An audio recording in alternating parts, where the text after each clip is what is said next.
영임할 때 내 영혼 자유해 피나게 영임하네.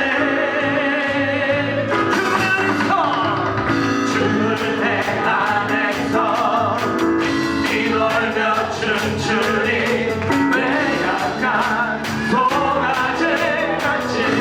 자, 왼쪽부터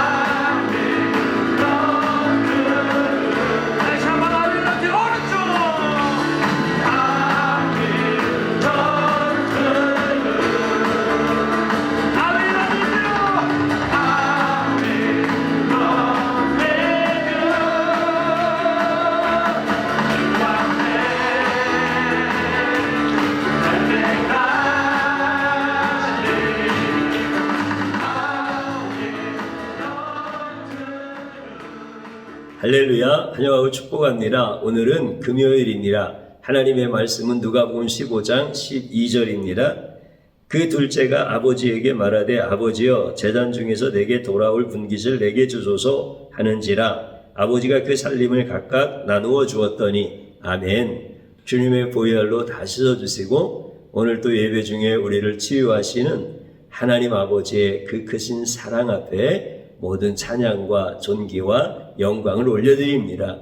특별히 우리 예수님이 어떤 분이신지를 말씀 속에서 가르쳐 주실 때 예수님을 깊이 생각하시고 예수님의 그 사랑의 손길 안에서 우리의 아픔이 다 치유되어지고 우리의 눈물이 닦아지는 이런 은혜 안에 있기를 주님의 이름으로 축복합니다. 하나님은 우리의 눈물을 닦아주시는 분입니다. 이게 하나님의 사랑이십니다. 그러면 하나님은 내 눈물을 닦아주시기 위하여 하나님의 눈에서는 피눈물이 흘려져야 됩니다. 그냥 닦아주는 것이 아니다라고 하는 뜻이죠. 그러면 나의 눈물이라고 하는 것이 뭡니까? 오늘 우리가 읽은 성경에 있는 말씀을 보면 둘째 아들이 아버지에게 분깃을 요구합니다. 요구했다라고 하니까 자기에게 있는 권리를 정당하게 말씀드렸다 이렇게 생각하면 안 됩니다. 아버지가 거부하면 내가 받을 수 없는 거예요. 권리가 아버지에게 있는 거예요. 그래서 아버지의 것인데 아버지는 사랑으로 아들에게 주신다라고 하는 것을 알기 때문에 아들이 마치 자기 것인 양 요구를 한 거예요. 사실은 요구했다라고 하는 이 단어 속에는 아들이 착각하고 있는 것을 포함하고 있는 의미가 있는 것이죠. 그러면 아버지는 아들의 것을 주는 게 아니라 자기의 것을 주고 사랑하기 때문에 주는 것이므로 그 아들에게 유익한 시간을 아버지는 계산하시고 그 다음에 이것을 관리할 수 있는 능력이 있는가라고 하는 것을 아버지는 당연히 봅니다. 그러면 아버지는 처음부터 주었겠습니까? 아니면 이렇게 아버지의 사랑의 마음으로 그 아들이 받을 수 있을 때까지 기다리려고 하셨을까요? 당연히 기다리시겠죠. 이게 아버지의 사랑이니까요. 그런데 성경에서는 뭐라고 기록되어져 있죠? 아버지 내 분깃을 주세요. 그러니까 아버지가 그 살림을 각각 나누어 주었더니 이렇게 기록되어져 있으니까 요청하자마자 아버지가 주신 것처럼 이렇게 표면적으로 이해하면 안 됩니다. 아버지는 분명히 금방 주지 않았습니다. 성경의 말씀이 함축되어져서 기록되어졌기 때문에 그렇게 보이는 것 뿐입니다. 아들이 달라고 하는 그 즉시로 아버지가 마치 아들의 것을 아무런 미련도 없이 얼른 주려고 하는 마음으로 그 아들을 믿거나 그 아들의 권리를 인정해서 이렇게 주시지 않았다는 겁니다. 그러니까 아들은 아버지가 마치 이 핑계 저 핑계 대면서 안 주는 것 같이 느껴지니까 이 아들은 아버지 앞에서 자기의 분깃을 달라고 울었겠습니까? 안 울었겠습니까? 당연히 울었지요.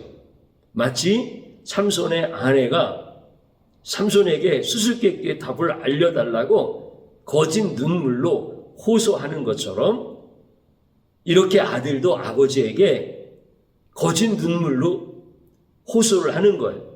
내 분깃 아닙니까? 아버지 빨리 주십시오. 그러면서 삼손의 아내처럼 이 아들도 눈물을 흘리면서 아버지한테 요청을 하는 겁니다. 고통이 예견된 눈물을 아버지는 보는 거예요. 그리고 아버지가 그에게 분깃을 주었다라고 하는 것이 오늘 본문에 있는 말씀이에요. 그 아들이 준비되어서 준 게 아니에요.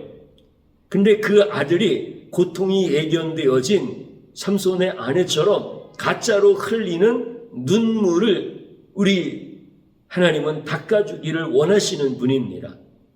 그런데 이제 이것을 세상적인 이런 용어로 표현을 하면은 어떤 의미가 있겠습니까? 자식 이기는 부모 없다라고 하는 세상적인 이런 말들이 있지 않습니까? 뭐 그와 같은 것들입니다. 이것도 하나님의 사랑인 겁니다. 그 자식이 흘리는 눈물이 거짓 눈물인 걸 압니다. 달라고 때를 쓰면서 고통이 예견된 눈물인 것을 분명히 아버지는 압니다. 그런데도 자식을 이기는 부모 없다라고 하는 이 심정으로 그 아들의 눈물을 닦아주면서 분깃을 나눠주는 겁니다. 그런데 여기서 사람들이 오해하는 게 있습니다. 뭐냐면은 하나님이 실패할 것을 알면 안 주어야 되는 거 아니냐, 이렇게 오해를 합니다. 그러니까 선악과에 대한 말씀이 나올 때마다 사람들이 하는 얘기가 따먹을 줄 알면서 왜 선악과를 만들어 놨느냐, 이렇게 하나님에 대해서 심히 오해하는 것이 이러한 이야기 속에서도 똑같이 나타나고 있습니다. 아니, 실패할 거 알면, 그것을 다 탕진할 것을 알면 때려서라도 주지 말아야 되는 게 이게 부모 아니냐, 이게 진정한 사랑이 아니냐, 이렇게 사람들이 다 이해를 하고 이렇게 말을 합니다. 그러나 그것은 맞는 말 같지만은 진짜 오해입니다. 하나님이 따먹을 줄 알면서도 선악과를 주시는 것이 하나님의 뜻이고 하나님의 진실이십니다. 아들이 이것을 다 탕진할 줄 알면서도 하나님은 그 아들의 거짓 눈물을 닦아주는 하나님의 심정을 모르는 거예요. 반드시 실패할 것을 알면서도 주시는 것, 거짓 눈물인 줄 알면서도 그것을 닦아주시는 분, 이분이 바로 하나님이시라는 거예요. 결국 이 둘째 아들은 어떻습니까? 망하고 돌아옵니다. 그러면 돌아왔을 때 이 둘째 아들, 우리가 잘 아는 것처럼 돌아온 탕자라고 하지 않습니까? 이 돌아온 탕자는 막 웃어가면서 돌아왔겠습니까? 아니면 울면서 돌아왔겠습니까? 성경에는 울면서 돌아왔다라고 하는 기록은 없습니다. 그런데 울었겠습니까? 안 울었겠습니까? 울었지요, 당연히.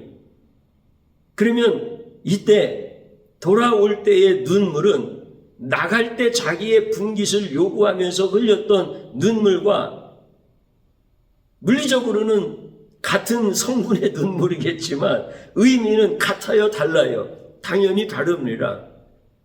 나갈 때 달라고 울었던 눈물은 가짜 눈물인데 지금 망하고 돌아올 때에 흘리는 눈물은 진짜 눈물입니다. 진짜 눈물이라고 하는 의미가 뭐냐면 진짜 아파서 운다는 겁니다. 달라고 막 울 때는 거짓 눈물이었던 거예요. 아프지 않아. 근데 아픈 척하면서 흘리는 거짓 눈물인 거야. 그런데 지금 돌아올 때의 눈물은 진짜 아픈 거야. 소망이 없어서 우는 눈물이야. 위로받고 싶은데 위로해주는 사람이 없어서 진짜 위로받고 싶어서 우는 눈물인 거야. 이런 의미에서 진짜 눈물이다 라고 이렇게 제가 표현을 한 거예요. 진짜 눈물을 흘리는데 아무도 닦아주지 않아요. 사람들이 가짜 눈물을 흘릴 때 사람들은 닦아주는 사람들이 많이 있어요. 저나 여러분이나 많이 경험했잖아요. 근데 진짜 눈물을 흘리는, 진짜 아파서 우는 거야. 진짜 망해서 우는 거야. 진짜 소망이 없어서 우는 거야. 진짜 위로받고 싶어서 우는 거야. 그런데 이 눈물을 닦아줄 수 있는 사람은 아무도 없습니다. 근데 우리 하나님은 닦아주시는 분이에요. 그렇기 때문에 이 탕자가 돌아왔을 때 그가 진짜 눈물을 흘리는데 아무도 닦아주지 않아서 왔잖아요. 누군가 닦아주는 사람이 있으면 아버지 앞에 왔겠습니까? 아무도 안 닦아주니까 그 눈물 가지고 온 거예요. 근데 아버지는 그걸 닦아주는 거예요. 그래서 혼내지 않는 거예요. 그리고 돌아올 때 조건을 가지고 받아주지 않아요. 그냥 얼싸안고 아무 조건 없이 받아줘요. 그리고 잔치를 벌이고 즐거워하자 이렇게 얘기해요. 그 눈물을 닦아준다라고 하는 말씀입니다. 이게 이제 성경에 있는 말씀이죠. 예수님이 비유로 말씀을 해주신 거예요. 그러면 하나님은 가짜 눈물도 닦아주는 거예요. 이 아들이 집 나갈 때 흘렸던 눈물도 닦아주시는 분이고 망해서 돌아올 때 흘리는 진짜 눈물도 닦아주시는 분이에요. 그리고 그 눈물을 닦아주기 위하여 하나님은 무슨 눈물을 흘려야 된다고요? 피눈물을 흘려야 된다. 이게 영적 공식이에요.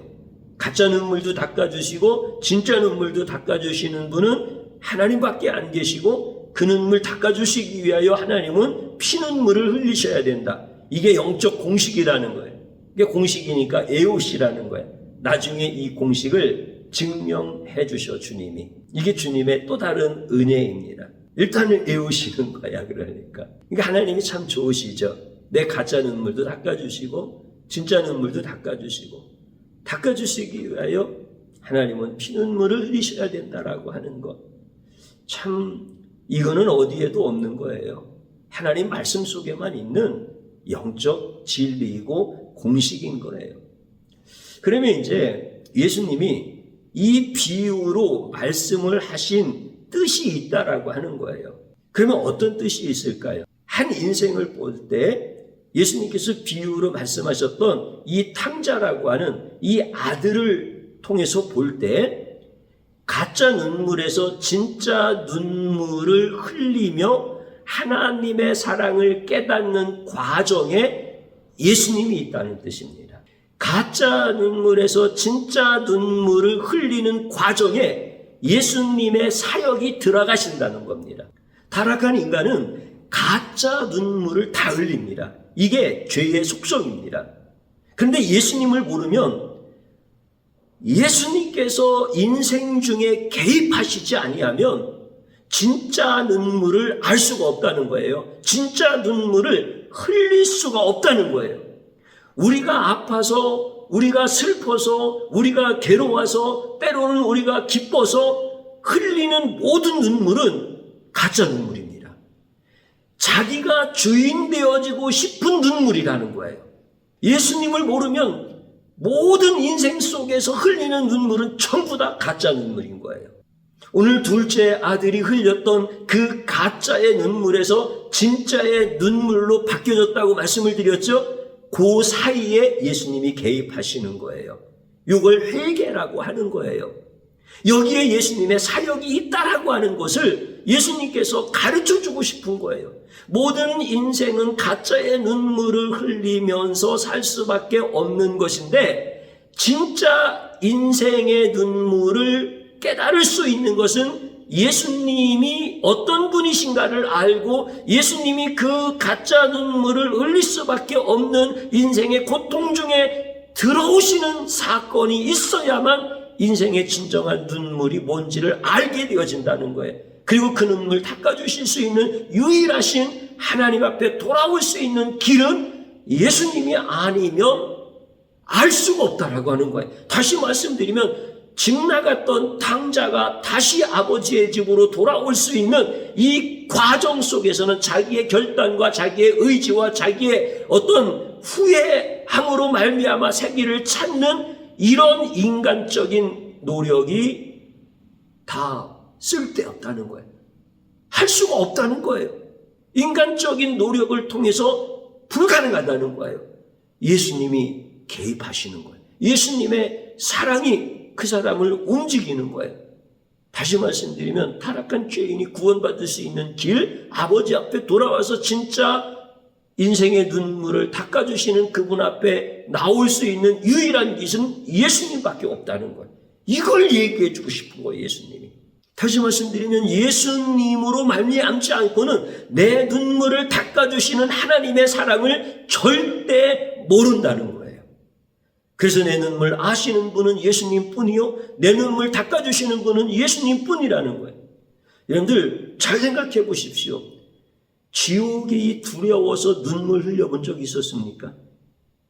내가 영원히 버림받고 내가 영원히 하나님의 사랑에 끊어져서 너무나 두렵고 너무나 처참하고 너무나 비참해서 하나님 앞에 눈물 흘려본 사람이 있습니까? 있어요. 저도 그 경험이 있고요. 성도님들 가운데 그런 분들 많이 계셔요. 그러면 그게 내 의지였습니까? 내 감정이었습니까? 나의 깨달음이었습니까? 아닙니다. 주님이 내 안에 들어오신 겁니다. 주님이 내 안에 들어오셔서 내 인생의 참된 눈물이 무엇인가, 그 눈물을 닦아주실 분은 누구신가라고 하는 것을 주님의 사역 속에서 깨닫게 해주신 겁니다. 예수님의 이 개입이 없이 절대로 아버지 앞에 돌아올 수 없다는 거예요. 오늘 예수님은 그거를 우리한테 가르쳐주고 싶은 거예요. 그러면 예수님 모르면 인생은 전부 다요 가짜 눈물 흘리며 사는 겁니다. 좋아서 흘리던 억울해서 흘리던 전부 다 내가 주인 되어지고 싶은 이것 때문에 흘리는 거예요. 여러분들 신랑이 결혼식을 앞두고 너무 좋아서 울 수 있잖아요. 결혼 생활하다가 너무나 쓰디쓴 쓴물로 인하여서 사업에 실패를 하고 뭐 여러 가지 고통 속에서 눈물을 흘릴 수 있잖아요. 이 전부 다 이것은 가짜 눈물인 거예요. 내가 여전히 주인이라는 뜻이에요. 그러다가 이제 내 주인이 예수님이시고 그리고 예수님 앞에 돌아와야만 내가 눈물이 닦아진다라고 하는 것을 알 수 있어서 우리 주님 앞에 나오는 그 눈물, 이게 바로 예수님의 사역이고 예수님의 역사이시고 예수님이 내 인생 가운데 들어오시는 예수님의 개입, 이것을 다른 말로 표현하면 나에게 예수님이 나타나신 거고 예수님의 부흥이 내게서 일어나는 거고, 그래서 비로소 내 눈물 닦아주시고 그리고 주님이 주시는 기쁨과 감사로서 인생을 살게 하시는 거예요. 우리에게 주님이 나타나셨다는 게 이런 의미입니다. 그래서 여러분들이 이제 가짜 눈물로 늘 인생을 힘들게 살지 마시고 우리 주님이 나의 모든 삶 가운데서 내 가짜 눈물도 닦아주시고 내 진짜 눈물도 닦아주셔서 그래서 그 하나님의 사랑이 얼마나 크신지에 대하여 찬양하게 하시고 감사하게 하시고 그 사랑을 우리에게 보여주신 예수님의 발 앞에 무릎을 꿇게 하시고 그리고 예수님만 높이는 가장 복된 성도님들 되어지기를 주님의 이름으로 축복합니다. 저를 한번 따라서 하시기 바랍니다. 나의 거짓된 눈물로 때를 쓰는 미련한 죄악을 용서하소서. 아멘. 진심으로 회개하는 겁니다. 또 한번 따라서 하십시오. 나의 아픔의 눈물을 닦아주시는 예수님께 감사드립니다. 아멘. 주님 한번 부르고 기도합니다. 주여, 오늘 이 시간에 우리 주님께서 탕자의 비유를 통하여서 끝없는 하나님의 사랑을 가르쳐 주셨습니다. 내 어리석은 눈물도 닦아주시고 나의 진심 어린 눈물도 닦아주시고 나의 고통도 아시고 나의 고통도 치유하시는 우리 그 놀라우신 주님의 그 은혜 앞에 무릎을 꿇기 원합니다. 나는 여전히 내 생각과 하나님의 생각의 다름을 깨닫지 못하고 내 생각을 주장하고 내가 주인으로서 내 인생이 흘리는 수많은 눈물로 인하여 고통스러워하는 미련한 자입니다. 미련한 이러한 나의 죄악을 주님 용서하여 주시옵시고 이제는 내 눈물 닦아주시는 예수님 앞에 엎드리기를 원합니다. 우리 주님이 뭘 안 주고 싶어 하시겠습니까? 우리 주님이 무엇인들 아끼시겠습니까? 내가 이제 주님의 말씀에 따라 순종하며 내 눈물 닦아주시고 다시 일어나게 하시는 그 주님의 소망을 붙잡게 하여 주시고 주님의 위로를 붙잡게 하시고 주님이 주시는 지혜와 권세와 능력을 붙잡고 일어날 수 있도록 은혜 베풀어 주시옵소서. 이제 오직 주님께만 경배와 찬양과 감사와 영광을 돌리며 주님이 주시는 모든 분복을 누릴 수 있는 가장 복된 성도님들과 가정들 되게 하여 주옵소서. 예수님 이름으로 기도드리옵나이다. 아멘.